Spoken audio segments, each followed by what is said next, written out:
$70 billion, that is how much military spending just walked away from American defense contractors. Not over years, not gradually. Overnight. Mark Carney stood in Brussels declaring that Canada would redirect the majority of its military budget away from the United States and straight into European hands. The most devastating military divorce in North American history was official. Trump's insults had finally cost America something irreplaceable. This isn't just about money.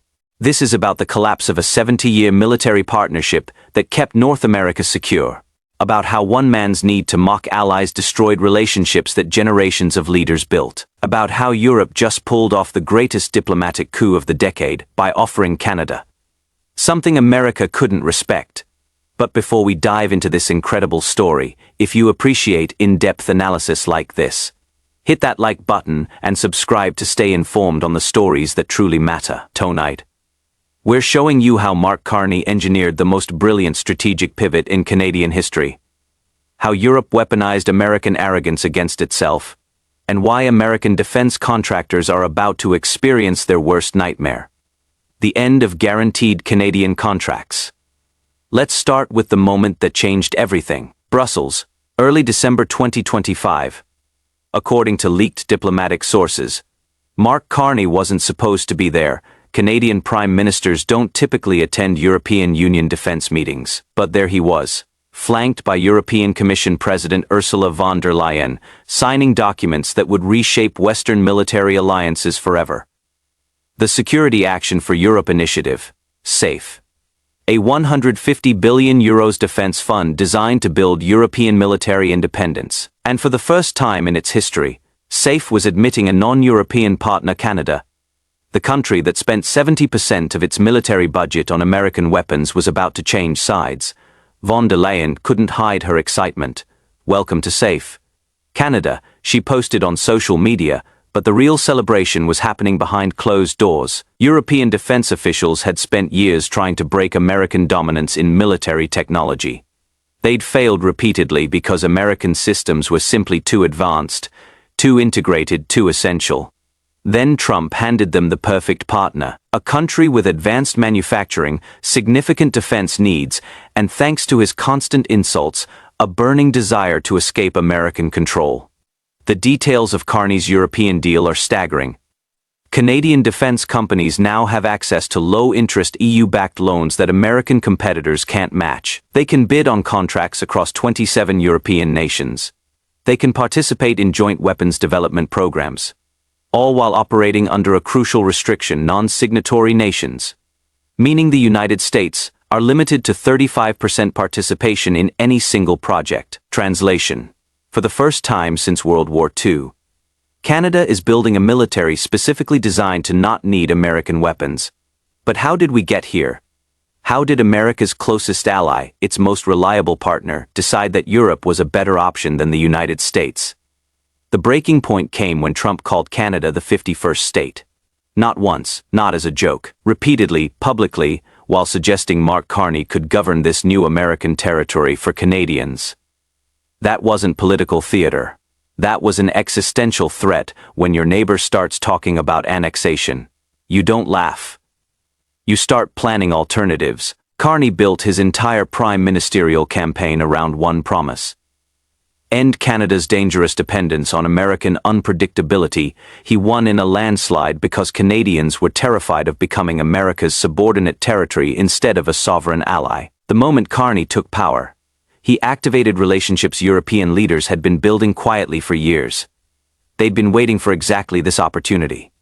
An advanced Western democracy ready to break away from American military dominance. Canada was perfect. Here is what American defense contractors are losing. The F-35 fighter jet program alone was worth $50 billion to American companies. Canada had committed to purchasing dozens of these advanced aircraft. That deal is now under review, with European alternatives suddenly viable. Swedish Gripen jets, French Rafales, Eurofighter Typhoons, all now competing for contracts that were once guaranteed American victories. But fighters are just the beginning. Canadian procurement of submarines, artillery systems, missile defense, satellite communications, all of it traditionally flowed to American companies. Lockheed Martin, Boeing, Raytheon, Northrop Grumman. These corporations have entire divisions dedicated to serving Canadian clients. Those divisions are about to become irrelevant. A defense industry analyst in Washington described the situation brutally. We're not just losing current contracts, we're losing access to a market we considered birthright. The Canadians aren't just buying European, they're building European, creating supply chains that deliberately bypass American involvement. The military implications are even more serious than the economic ones. NORAD, the North American Aerospace Defense Command, has protected the continent since 1958. It is built on absolute integration between Canadian and American forces. Compatible equipment, shared communications, unified command structure. What happens when Canadian fighter jets are Swedish? Their missile systems are French, their communications are German. The interoperability that has been taken for granted for 70 years suddenly becomes impossible. And here is the terrifying question. If Canada is deliberately building military capabilities to reduce dependence on America, are Canadian and American defense interests still automatically aligned? European leaders understood this leverage perfectly. They didn't just offer Canada weapons contracts, they offered partnership based on equality rather than dominance. French President Emmanuel Macron's message to Carney was simple: join us as an equal partner, not as a junior ally expected to follow orders. The contrast with Trump's approach couldn't be sharper. While Trump demanded Canada pay more for American protection and called them freeloaders, Europe offered them leadership roles in joint programs. While Trump threatened tariffs on Canadian products, Europe offered low-interest loans for Canadian companies. While Trump mocked Canadian sovereignty, Europe celebrated it. The timing was perfect for Europe. The Ukraine war had exposed how dangerously dependent European nations had become on American weapons. When the conflict started, European stockpiles were depleted, production capacity was insufficient, and their entire defense strategy relied on American willingness to supply them. Building European military independence wasn't just strategic preference anymore, it was survival necessity.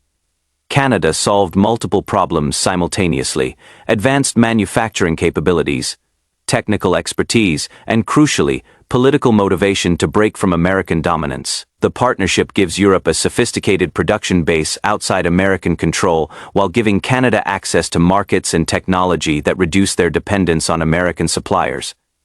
Arctic security represents the most dangerous aspect of this realignment.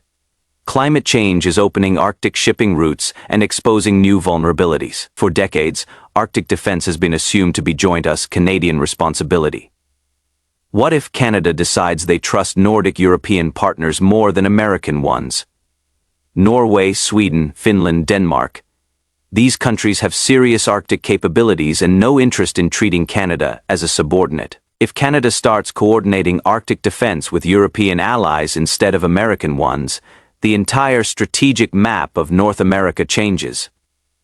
The economic multiplier effects are already spreading. When Canada buys American weapons systems, American companies don't just sell hardware. They provide decades of maintenance contracts, training programs, software updates, parts, and supplies. Revenue streams that continue for 30 years after the initial purchase. All of that is now at risk. Defense contractors are starting layoffs. Engineering programs are being canceled. Research funding is disappearing. Communities built around defense manufacturing are watching their economic foundations erode. And it is all preventable. All Trump had to do was treat Canada with basic diplomatic respect. Border state governors are quietly panicking. Montana, North Dakota, Minnesota, Michigan, New York, Vermont. These states built their economies on the assumption of seamless Canadian integration. Defense contractors in these states depend on Canadian business. Regional economic development was planned around continuing military cooperation. A mayor in upstate New York told local media the consumer boycott was emotional. People get angry. They cool off eventually. This is different. These are institutional relationships, supply chains, being rebuilt from scratch. This doesn't reverse when political winds change. Meanwhile, leaders in Moscow and Beijing are watching very carefully. Russia spent decades trying to drive wedges between NATO allies through cyber operations, disinformation, political interference. they failed repeatedly because Western unity was based on shared interests and American leadership. Trump just accomplished what Putin couldn't for free. At a rally, by getting applause for mocking America's closest ally, China's Belt and Road Initiative was designed to create alternatives to American-led economic integration. The Canada-EU defense deal proves their strategy works. It demonstrates that even America's most loyal allies will build alternatives when treated with contempt. The supreme irony is staggering. Trump promised to make America great again by being tough with allies. Instead, he is presiding over the most significant erosion of American military influence since the end of the Cold War. Every insult, every threat, every moment of treating allies as subordinates instead of partners has cumulative effects that compound into strategic disasters. Mark Carney's message to Europe was clear: Canada is ready to be a partner, not a satellite. European leaders responded by offering exactly what America couldn't respect: equality and genuine partnership based on mutual interest rather than assumed dominance. The Western alliance system that projected American power across the globe for 70 years is fracturing, not because of external threats, not because rivals got stronger, but because an American president decided that insulting allies was good politics. That empty chair at defense procurement meetings used to be reserved for American contractors. Now it is occupied by European and Canadian companies building weapons systems specifically designed to not need American cooperation. And every day that chair stays occupied by America's former partners, the harder it becomes for the United States to reclaim its position as the essential ally that everyone needs but no one can replace. The human cost is already visible. Lockheed Martin announced layoffs at their Canadian operations facility. Boeing cancelled expansion plans for their Montreal service center. Raytheon quietly shelved joint research programs worth hundreds of millions. These aren't just corporate reshuffles. These are American jobs disappearing because their president couldn't stop insulting allies. What makes this particularly devastating is the timing. Other allies are watching Canada's successful pivot very carefully. Australia has been quietly exploring European defense partnerships. Japan is reconsidering its F-35 orders. South Korea is asking whether American reliability justifies continued dependence. Canada just proved that alternatives exist. That American military dominance isn't inevitable, that even the closest allies can walk away when treated with contempt. The cascade effect is only beginning. If Canada can successfully build a military independent of American systems, every other ally will start asking why they can't do the same. Every arms deal becomes a question of whether America deserves continued trust. Every insult from Washington gets measured against the cost of finding alternatives. And here is what should terrify American strategic planners most. This isn't reversible with a simple policy change or diplomatic apology. The infrastructure being built, the relationships being formed, the supply chains being established. They're designed for permanence. European defense ministers aren't planning temporary partnerships with Canada. They're building a military-industrial complex that deliberately excludes American participation. The missile defense radar system Canada was supposed to build with American contractors. Now it is a joint Canadian-Swedish project.